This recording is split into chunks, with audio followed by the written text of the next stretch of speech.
Inimbestigahan ng Commission on Human Rights ang engkwentro ng militar sa Toboso, Negros Occidental. 11 namatay sa bakbakan kabilang ang ilang estudyante, PhilAm at mamamahayag. Pag-usapan natin yan kasama si One News Defense Editor Manny Mugato. Magandang gabi, hapon Manny. Ay, magandang gabi rin, Gigi. Oo, at una sa lahat ay ano bang klaseng operasyon na nangyari sa Toboso? Ito ba ay kumbaga natsyempohan talaga ng mga militar o natutukan na nila yung grupo ng NPA doon? Alam mo kung pagbabasihan natin ang sinasabi ng militar, no? Nabigyan sila ng tip o ng impormasyon ng mga local residents. Kaya sinasabi sa kanila na may mga armadong grupo na nandun sa lugar. Kaya pinuntahan nila, no? So hindi ito natisod lang, no? Talagang merong impormasyon na galing sa mga local residents. Yan ang sinasabi ng military, no? Hindi ko alam kung ano ang ginagawa ng mga rebelde doon sa lugar. Basta nagkasagupa sila at ito ay hindi lang isang beses, ano? Running gun battle to, no? Na umabot ng ilang oras kasi patakbo-takbo yung rebelde para umatras, no? Para iwasan yung military. At Manny, nabanggit mo ka no, na may intel, may tip mula sa ilang sibilyan yung naging operasyon at dito ay maraming napatay kabilang yung ilang mga estudyante at may mamamahayag, may mga PhilAm. So itong nangyaring ito ay may nakikita bang paglabag doon sa naging operasyon? Kung ikaw tatanungin.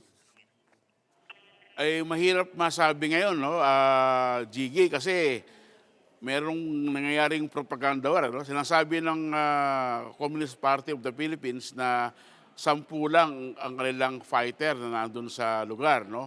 At yung siyam ay mga non-combatants, no? Kasama diyan yung estudyante, yung 2 Amerikano, no, PhilAm, at isang community newspaper, no?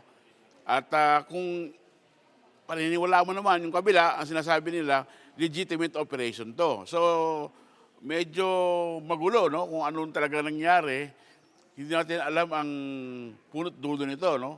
Kaya dapat siguro ay magkaroon ng impartial, in-depth at independent investigation. Hindi lang yung CHR, no. Dapat siguro magkaroon ng investigasyon yung isang komisyon para makita natin ang punot dulo, no. Pero isa lang sasabihin ko sa iyo, Gigi, no.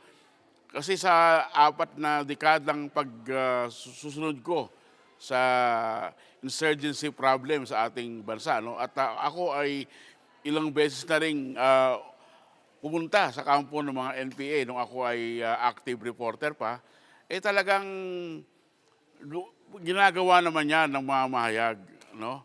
Ang problema lang dapat alam ng reporter o ng journalist ang calculated risk pagka pupunta sila sa ganyang lugar, no? Ibig sabihin, dapat ay clearly identified sila na press, no? May pangalan dito, press, may ID, at hindi ka mahawak ng armas. Kasi ang sinasabi ng military ay humahawak ng armas at pumuputok sa mga sundalo. Kaya sila ay napabilang sa mga nasawi. Oo, at yun nga Manny, nung January 2024 ay iniulat ng NTF-ELCAC na wala ng aktibong NPA guerrilla front sa bansa.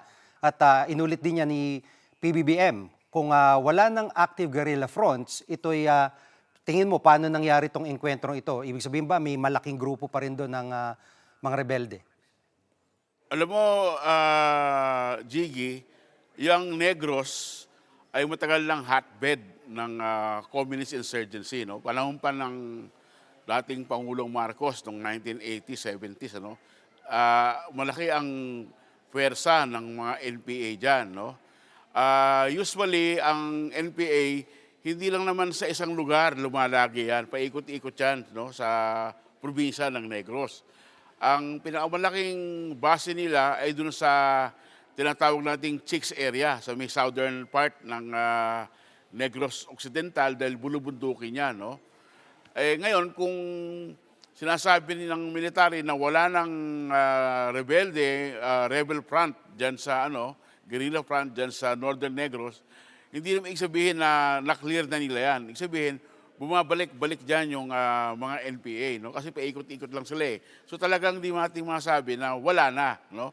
So pwedeng na-tsempohan lang nila dahil yung nga, no, ang daming nasawi. Pero isang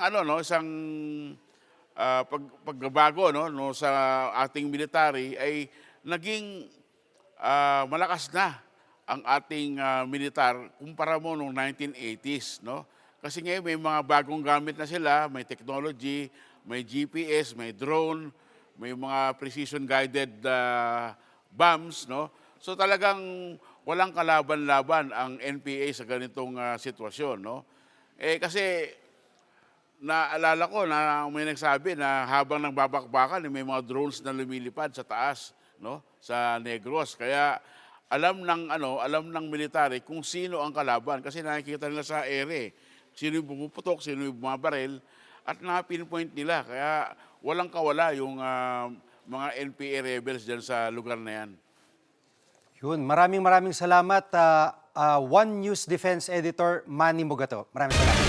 Mga kapatid, Jig Manikad po, pagdating sa mahalagang balita sa loob at labas ng bansa, dapat una sa lahat, mag-follow at mag-subscribe na sa social media pages ng News 5.